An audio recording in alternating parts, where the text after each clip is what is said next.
Hello, my name is Dr. Bertrina Olivia West Amati, and you are watching Dr.O After Dark.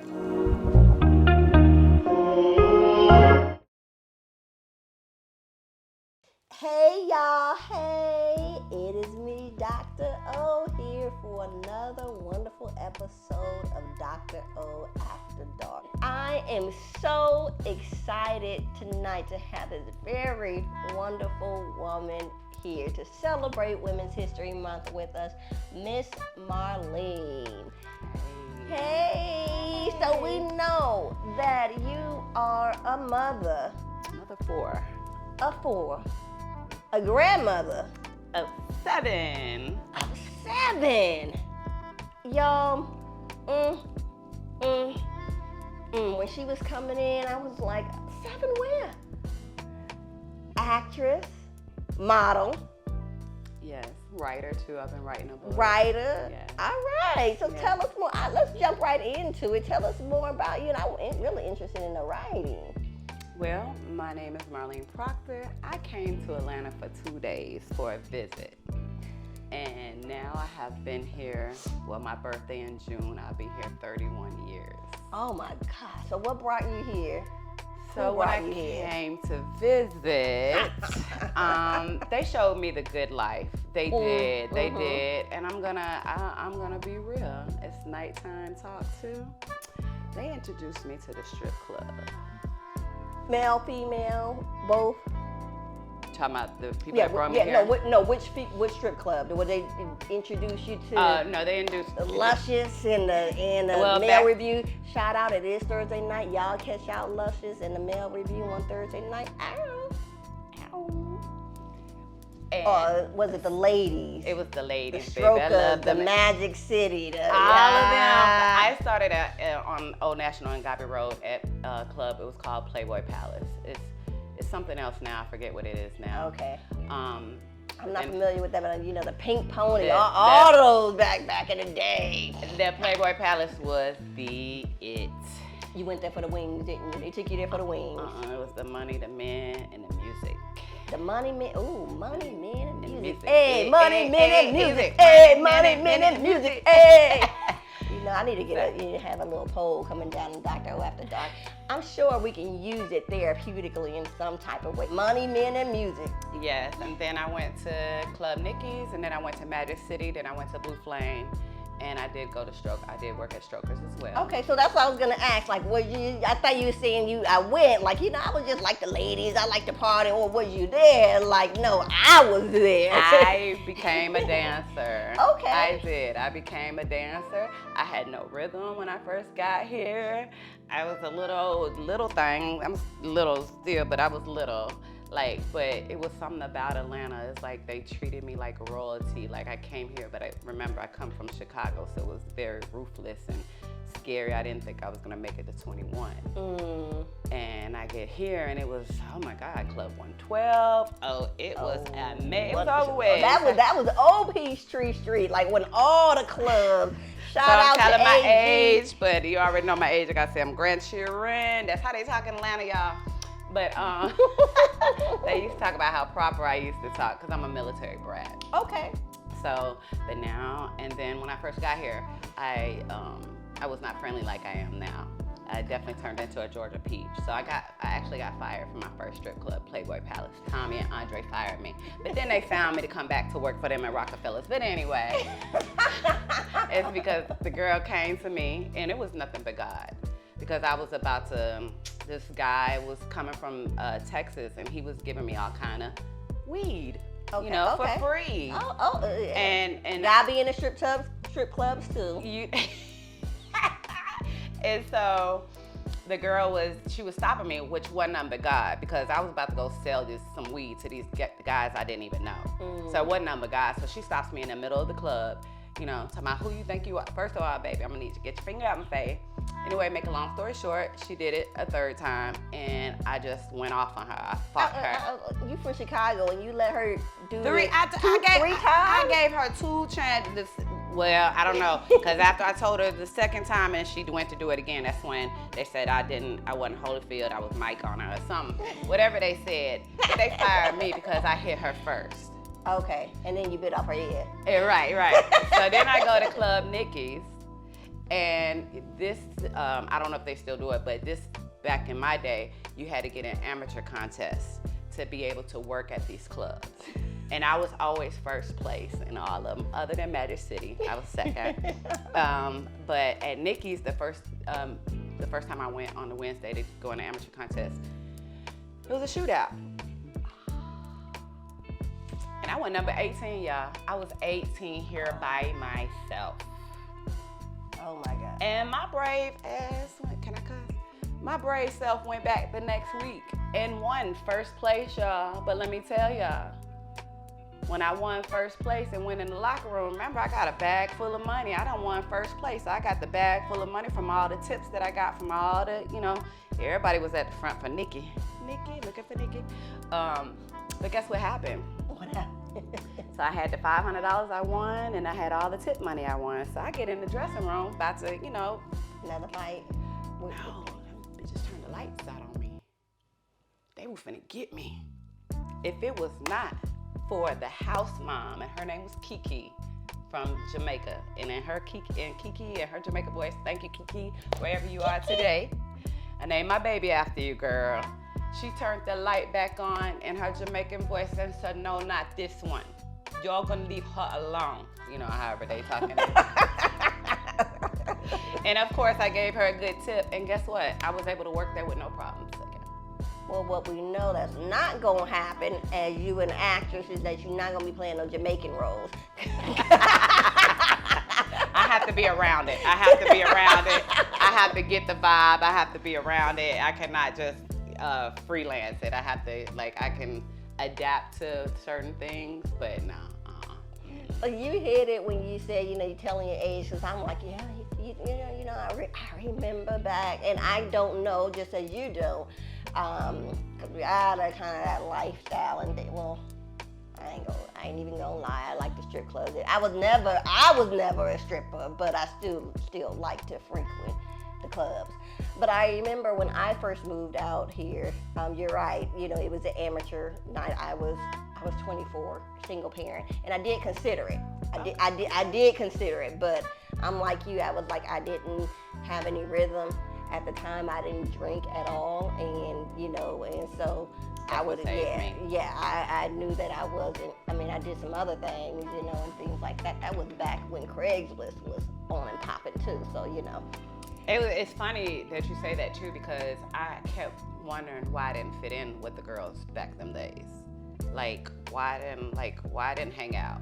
But now I figured it out. It's because I wasn't doing what they were doing. They were tricking. Mm-hmm. Not to say I ain't try it. I did try.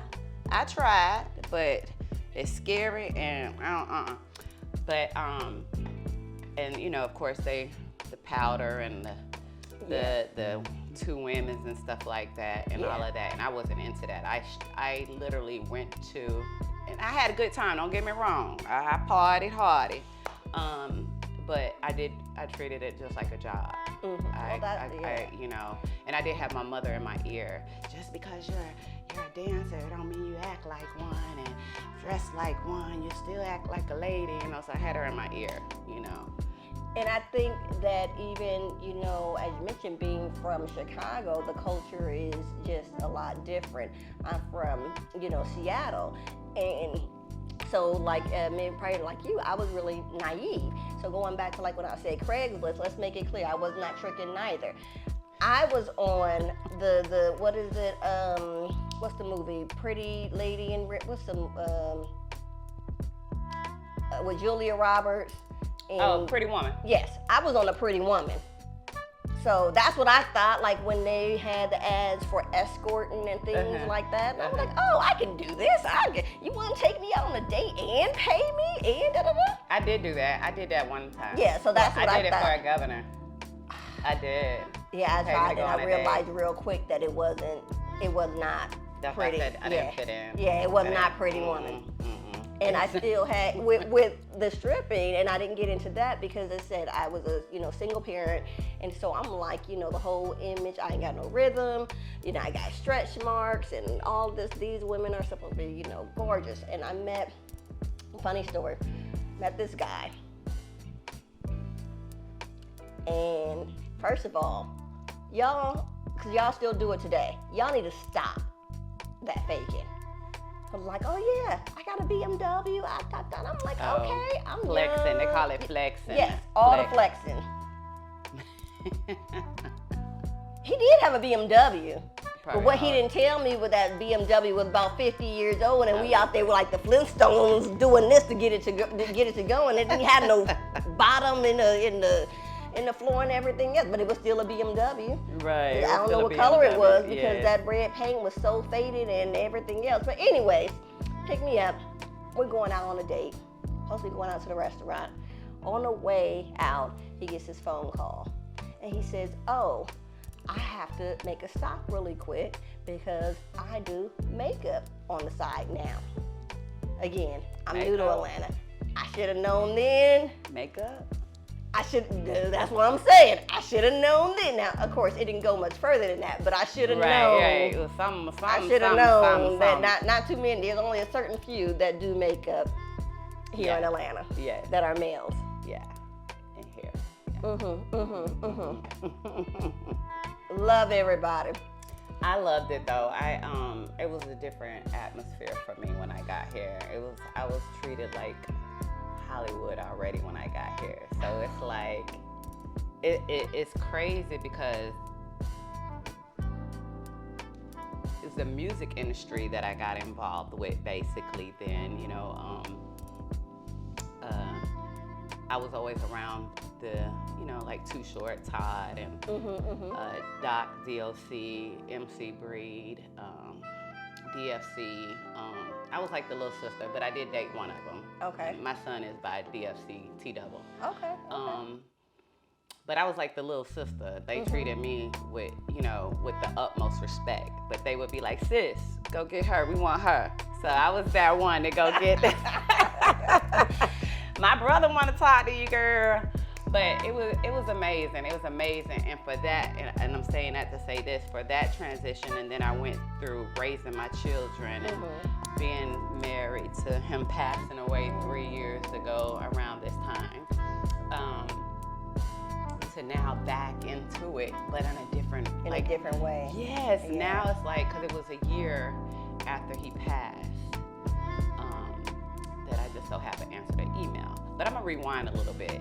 So remember, I'm from Chicago, and that's where Oprah, her studios were. Yes. So when I was 15, I was on Oprah. Oh, wow. I was in the audience sitting right behind her with my mother. So that's when we found out it takes 8 hours to do a 1 hour show. That's when we found that out. And she also had me, and I was an athlete. Okay. But then I come here, then I have my kids, I raised my kids, and when they got in kindergarten, that's when I stopped dancing. My oldest, now she'll be 31. Yeah, you see me looking like 31? Yeah, she'll be 31. Can't say the date. Cut that. Can't say the date because we're in March right now, but she'll be 31 in a couple weeks. Okay. Yes. And so to say that, and now, like I said, after the year that I answered the email from Oprah, being on Oprah when I was 15 to Hilton Casting, being on Black Women Own the Conversation in the audience. Yeah. And that casting, they had been emailing me when he was alive, but I never would respond. So as I was going down bad, God just so happened to just put this whole new, and now I'm on all kind of major TV shows and movies. Like I probably have done at least in the 2 years, minus the 8 months for strike. So not even a year and a half. I probably have done 50 projects. Oh my goodness. And probably made more than 20 cuts so far, and everything hasn't even played yet. So after your husband passed, you said that about a year later you got this email. And the email was to get you... It was for P-Valley. P-Valley season 2. Bringing it back full circle. Bringing it back full circle. See what I'm saying? So it was just preparing you. Yes. You was acting in because you never fit in. I didn't even know. And then I was like, oh, I get to do it and not do it for real? Like, what? But, I mean, they already thought you coming here from Chicago that you were like Lisa Ray. You know, you got to use what you got to get what you want. But they did. They treated me like I would have thought. You would have thought I was Lisa Ray, Whitney, Alicia Keys, or Mariah. Well, without the voice, y'all. But that's how I got treated here. My brother even told me one time, you know, just coming to downtown, the cars just stopping in the middle of the road. He's like, I'm never walking downtown with you again. It's like, why? He was damn near my security, you know. He's like, Cause they, you know, it was just so, it was Freaknik time. Yeah, that's what I was going to 93, say. I was about to say. But I mean, we stopped in the middle of the road many a time. Right, but I have to say with the Freaknik and Daytona, which I was, you know, honored to be a part and see what was really going on.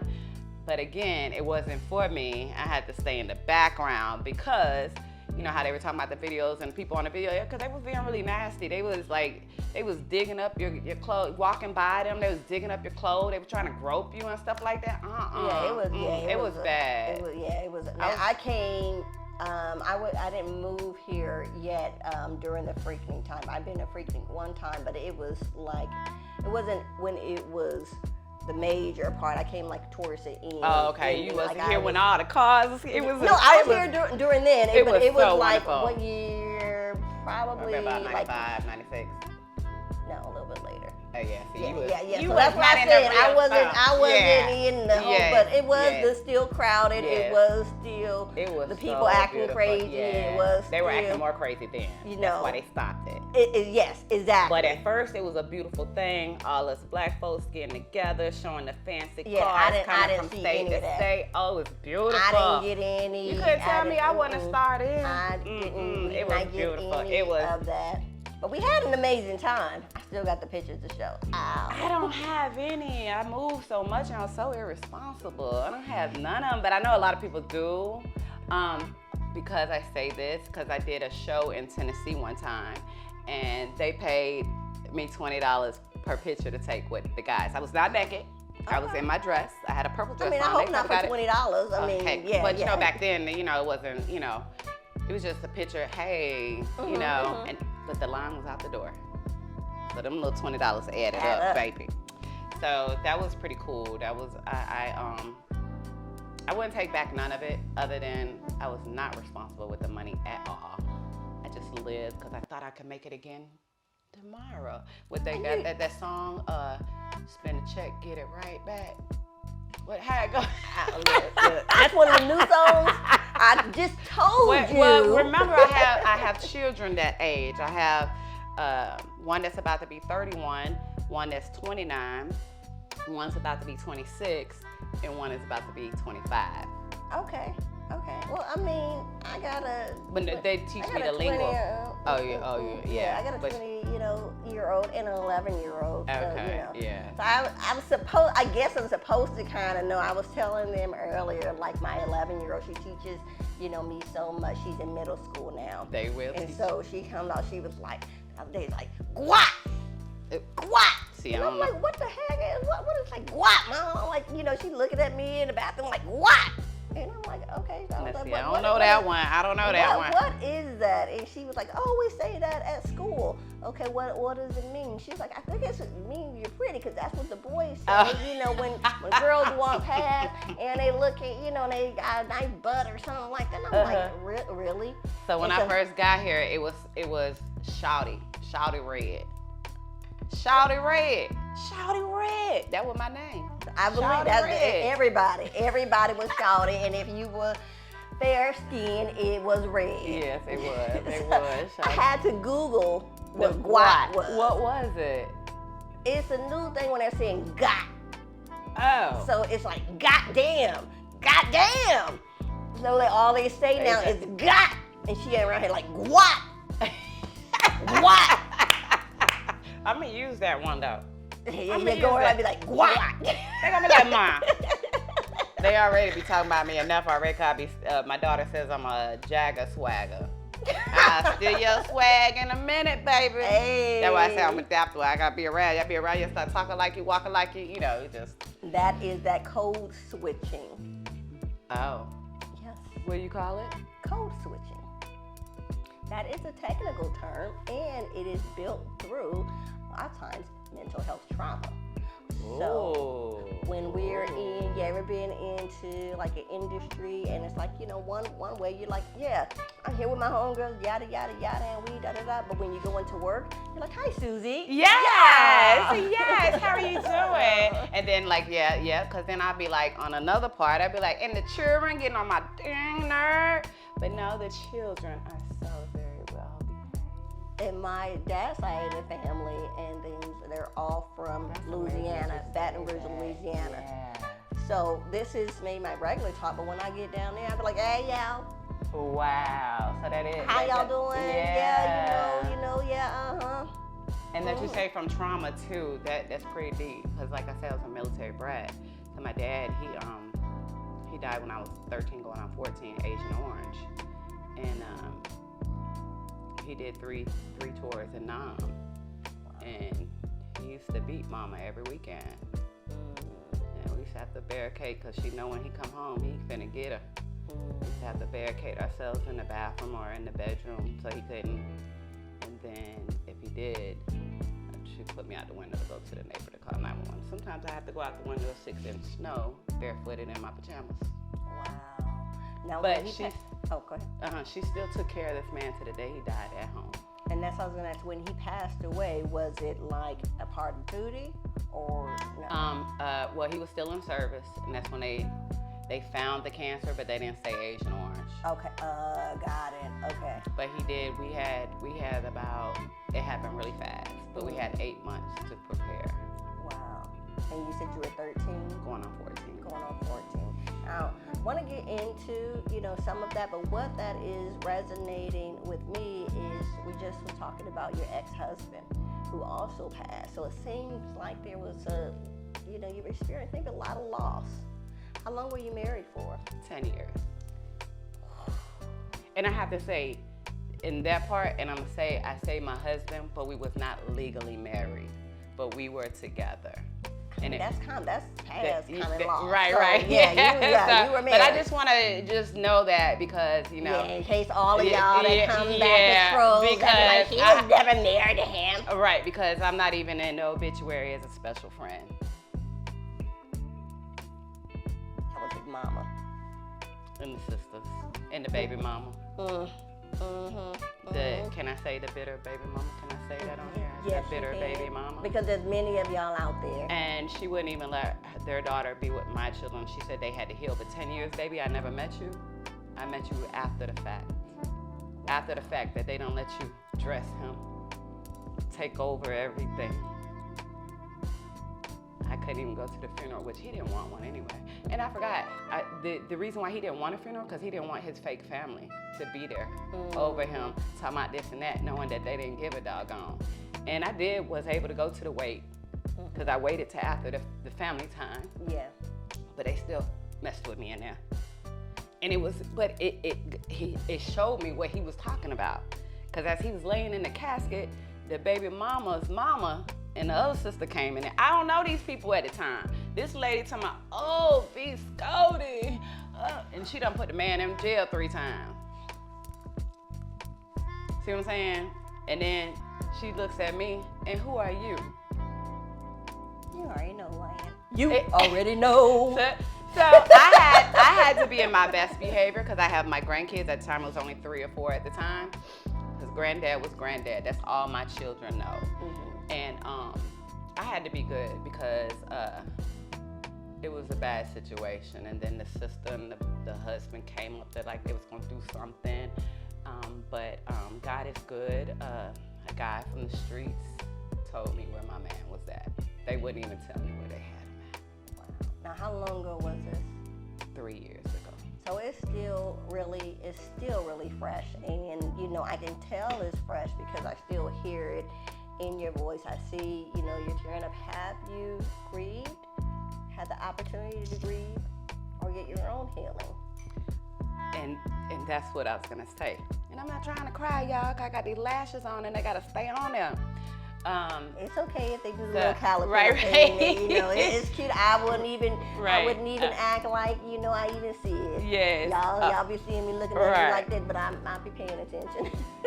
The thing about it is the way it probably wouldn't have been. I mean, it's still been bad because it happened instantly. He was only 42 years old. Major heart attack. Oh my God. The widowmaker, and it's hereditary. It's real out there for Black men to take care of themselves and answer the correct answers when the doctor asks you.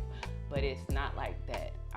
We wasn't getting him seen about. It just, like my mom said, when it's your time to go. But to go back to your question, have I healed? I think I'm still healing. Okay. But like I said, I was going down bad. But when I got that email, it brought me. This has brought me back to life. It gave me like, it's so for real. It's so real. Like God, if you don't know there's a God, there's a God. And then just to put me on TV because it's like, now y'all still gotta see me anyway. Y'all Exactly. See me everywhere. Exactly. Yeah. But but that being said, I had to go through a lot because even like I said with the obituary, I put on pictures of us, the family, him, the kids, and our dogs and stuff. So I go and look. They done deleted the pictures off the public obituary as well. Wow. Yeah, so it's kind of hard to heal when you still got, And then they celebrate a different date. They didn't even put the dates on the headstone. Yeah, true story. I can't make this up. I don't wish it on my worst enemy. So how did losing your father and the, kind of going up with that abuse and things like that, and I guess maybe even now as an adult, you understand maybe more about, Agent Orange, you understand more about, PTSD and the war trauma and different things of that nature, and not, making an excuse for the abuse and the domestic violence and things like that. But as you're older now, you're understanding that this was trauma, and maybe he couldn't help some of the things that he did and some of his behavior. So maybe having a little bit more compassion and regretting even, his sudden death, and then turning around and kind of having the same experience with sudden death with your life partner. And that then hit hard. Yeah, back, it more was trauma. Like, it was more like my dad again. Like he was like my dad, But with that, what you said with my dad, I got therapy for that, because I was young. So it was a program called I Have a Dream program that adopted our 8th grade class. And they put me in therapy. They put me in a Catholic high school where every third period I had therapy. And every Wednesday they would come and get me to do a one-on-one. So that helped me. And that being said, they was like, he might not was a good husband, but he was a good daddy, because I couldn't figure out why I was such a daddy's girl. And they was like, because he was a good daddy, he just wasn't a good husband. But there's more to the story about how him and my mom got together too, though. Okay, and let's get into that, because I know we haven't talked about it here, but I was also wondering if, knowing that you shared earlier, you're biracial, white mom and Black, I would assume, Black father. And he wasn't my biological.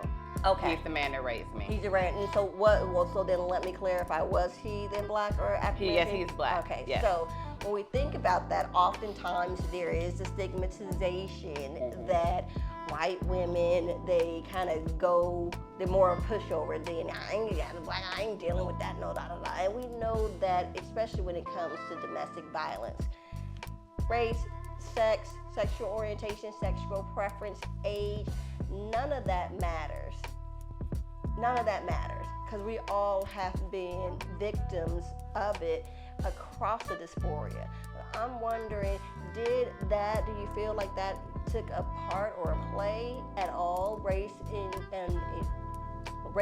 did it play Did it have any part, or how did it have a part? Because I'm sure that not necessarily in domestic violence, but just in general, growing up everything. in general. So, you know, especially back then. I was just about to say, so that I was the military brat. We traveled, so I was the new girl everywhere we went. Okay. And of course, all the boys loved me. But and I have to say this is the truth. The black girls did not. I had to fight all my life, but that's when third grade, I used to be scared and come home crying, telling daddy how these people just keep messing with me. And the black man, you know, my mama, the white woman, turned the other cheek and tell on them. Daddy said, no, you don't go out there and beat their ass. I'm gonna beat yours, and then you go back out there, you're gonna either get 2 or 1. Which one you want? You gotta pick at the biggest thing. And guess what? And I'm not, because I got a whooping once a year, baby. That's all. I got in trouble once a year. You know, big trouble. Now, you know, throughout the year, I get a little pop on the butt from a smart mouth or something like that. Or no, I used to poke out my lips. Okay. Wait. Look. Yeah. So that being said, I was bullied a lot. And then third grade, daddy said I couldn't come home crying no more. And I told him I'd be scared. They bigger than me, or it's a boy messing with me. He said, you know, my dad was a cusser because he was in the army, y'all, 30 years. So every word. After dark. Every word, he said, motherfucker, they beat they motherfucking ass.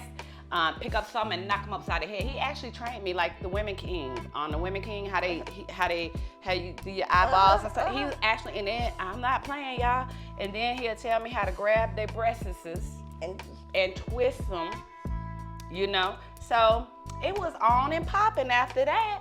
So all of a sudden, I can't remember which one first, but this boy was messing with me in the neighborhood. We lived on post. We was in the, you know, and can't remember the little boy's name, but he was messing with me. He probably liked me, but he kept messing with me, and I told him, leave me alone. And remember, daddy said I can't come home crying no more. So I done picked up a baton and knocked him upside his head and then ran home. Yeah. I sat on the stair because they didn't hear it. So daddy goes to the door because I don't know if I'm in trouble because this is what daddy told me to do. So I'm just sitting there. I know he's smiling in the inside. I know he's smiling. And they knock on the door. They was like, your daughter gave our son, we had to go to the hospital, gave our son a concussion. My dad said, well, what did your son do to my daughter? And then whatever happened, he shut the door in their face. And he came to me on the stairs and he said, you want Dairy Queen or you want watermelon? Exactly. That was the first time. Then the second time, it was a friend of mine, so-called friend of mine, because of being in the military. So when I would go from home, from Chicago to Virginia, they put me back a grade. I go from Virginia to Chicago, they put me up a grade. So my friend knew this. Her name was Crystal, I think at the time. She's supposed to be one of my best friends, but she had a friend with her. You know how girls get to acting. That's what daddy taught me too. They don't be playing, they be trying you. So we was on some swings, 3 swings. I'm in the middle. My friend Chris on this side, the other friend. And she was teasing me about how I was gonna be in 3rd grade again. She was talking shit. So I got out the swing and I started fighting both of them. And then I ran home again. You did say you were an athlete. You know, right? Yes, that I did. I ran track and cross country as well. But again, so the girl had to go to the hospital because my nails. I had really long nails back then, and I fucked her face all the way up, and she had to get butterflies on her face. So she came and told on me. But again, daddy said, you want Dairy Queen or watermelon? So I got rewarded for not, you know, even though I still ran home afterward, but I wasn't running home crying. It was like, oh shit, daddy, I did it. You told me to do it, daddy. So yeah, that was the difference between the white and the black, because daddy was like, don't let them play with your hair. Okay. It seems like you need one of my shirts, and I love this. Yeah, if you haven't noticed, y'all can't see this. It's my custom shirt that is, I'm not sugar and spice. Okay. I'm more of the sage and hood, and I wish a motherfucker would. Amen. Hallelujah. Yes, this is Dr.O, and I got the Dr.O on it, so y'all don't get it twisted just because I'm a doctor. Okay. You know, we gonna pull out some sage. Okay, I like that. Real hood. Yeah, and I like that shirt. I definitely need one. I definitely need one. I will tell you where to get it from, but they're not one of the sponsors. Okay, all right, so okay. I'll tell you Yeah, tell me later. Unless you want to be a sponsor, then I'll. Okay. We're looking, by the way, we are looking for more sponsors. You want to be on Dr.O After Dark with our huge audience? Holla at your girl. Find us on Dr. Olivia West on all platforms. Shameless, but not shameless plug. Speaking of all platforms, I know you on the big screen. God, it's so amazing. It's so amazing. It feels so. It hasn't even really just sunk in yet. Like I just did. The Color Purple just came out. I'm in that. I'm in the Color Purple. No wonder you've been talking about Oprah the whole time. You even got in and gave some of the Color Purple. All my life I had to fight. And I actually was on there. Yeah. If y'all have not went and checked out and seen the Color Purple, yes. Y'all make sure y'all do. And the Underdogs that just came out too. And Zatima season 2 episode 4. BMF season 2 episode 4, 6 and 8. P-Valley, I did not make that cut. It was with Megan Thee Stallion. But they had me coming back, and they said it was due to COVID of why they cut a lot of the stuff. But I just felt like that was just God putting me. But you still did it. Oh, I still did it. I still got a check. Edit. Yeah, and I got the check for it for sure. But I didn't make that edit on that one. No, I didn't. And that was like the first time, so I was even bragging about it before I went. And then I had one friend say, I've been watching it. I ain't seen you. I said, I know, I'm not in that, girl, but you're going to see me in a minute. But, see.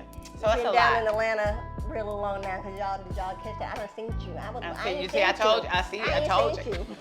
I told you, it can come out. It will come out. It will come out.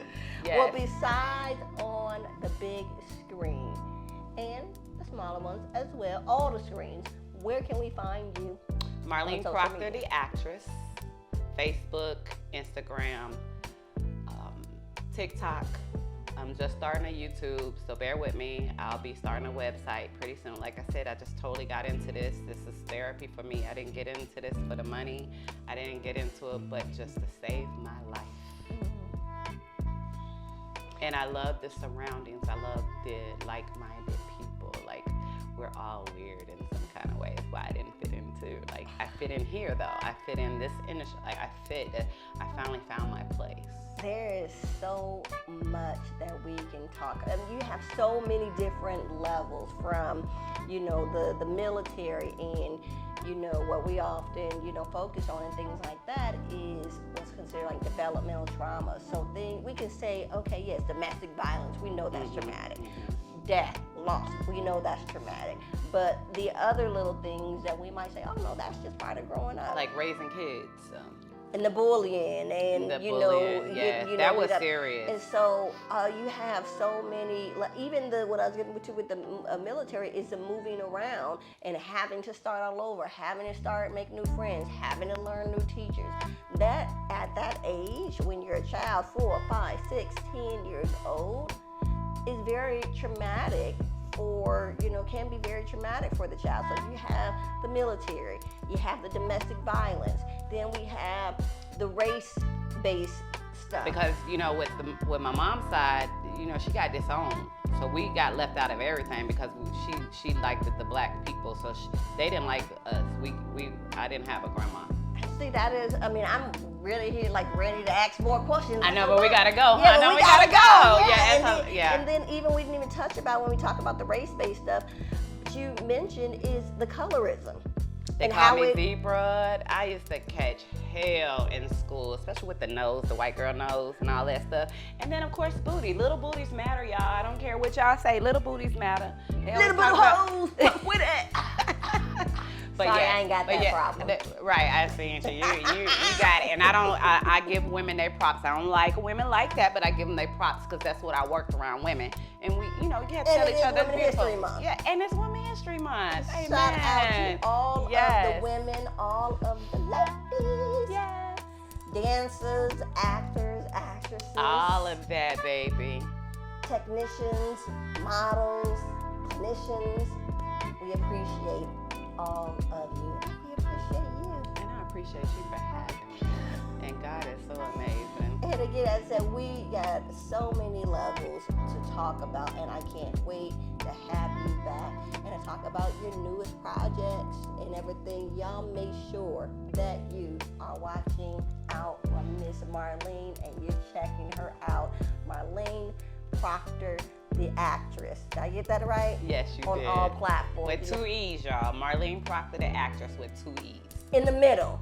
In the middle. L-E-E-N, not L-E-N-E. Yeah, and my mom said she spelled it wrong, but to me, that's right. It sounds right. It looks right. It looks right. Lean. But you know how some of us can be sometimes. We're like, oh, 2 E's. Yeah. L-E-N-E. No, Okay, baby. yeah, no, L-E-E-N. 2 E's. You gotta lean with it. Y'all make sure y'all like, follow, and subscribe to Dr. O After Dark. You can find us at Dr. Olivia West on all platforms. And again, remember, I am looking for what's they called? See? Sponsors. Yes. Y'all see, I gotta look and see what I got in this cup. I am looking for sponsors.